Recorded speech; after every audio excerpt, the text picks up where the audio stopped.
my paper covered U.S. leadership to end the conflict in Darfur, and it's a very dense issue, so I'll try and just highlight some of the main points. Well, to start, Darfur is the western region of Sudan.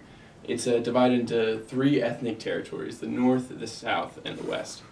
In the north live a small minority of Arabs, but mostly non-Arab Africans.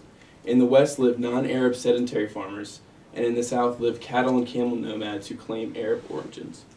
The ethnic tensions and competition over resources between Arabs and non-Arabs have plagued Darfur throughout its history. These tensions erupted into full-scale conflict during the global drought of the 1980s, when resources and land were made. Excuse me. I don't know why I'm getting so nervous. I'm sorry. You're doing fine. When land and natural resources were made very scarce. The reason the competition for scarce resources turned violent was because of the introduction of automatic weapons in Sudan. Today, the conflict has developed into full-scale genocide, as the president of Sudan, Omar al-Bashir, continues to supply Arab militias known as Janjaweed with weapons and support to wage a campaign of ethnic extermination of the non-Arab tribes of Darfur. The Bush administration took good and bad steps to solve this problem. I thought it was very interesting. The Bush administration used leadership through partnerships between the government and private organizations to address this conflict. In June 2004, the State Department teamed with the Coalition for International Justice and other organizations to start the Atrocities Documentation Project, which was a fact-finding mission to the border of Chad and Sudan.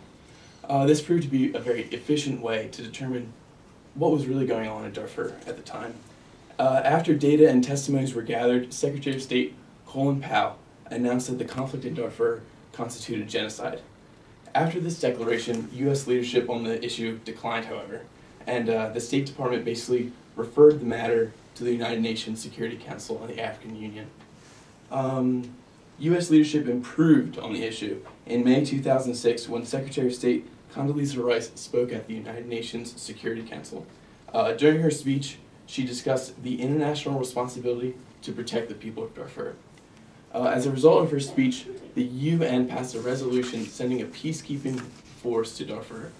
However, President al-Bashir rejected this resolution. The Obama administration has taken several active steps to address this conflict.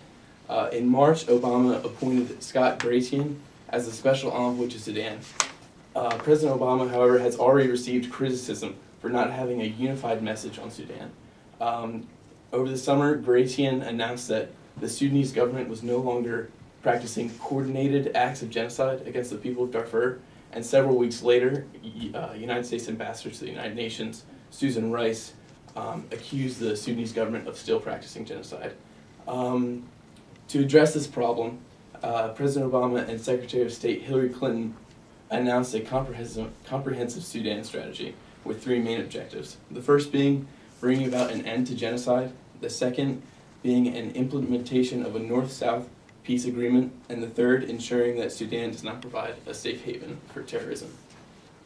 For those who believe that the United States should not be involved in Darfur, I would argue 2 reasons to justify U.S. intervention.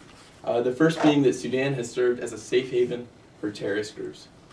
In the 1990s, Osama bin Laden was able to find refuge in Sudan and was able to recruit new members to al-Qaeda, basically using Sudan as a launching board for terrorist attacks. Within the last 2 years, bin Laden has also even urged jihadists in Sudan to wage a holy war against peacekeeping forces.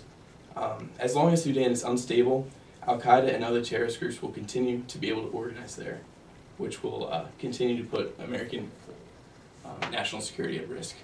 The second justification for U.S. intervention derives from Nordhaus's theory on ethical leadership, which states that an ethical leader should always show justice.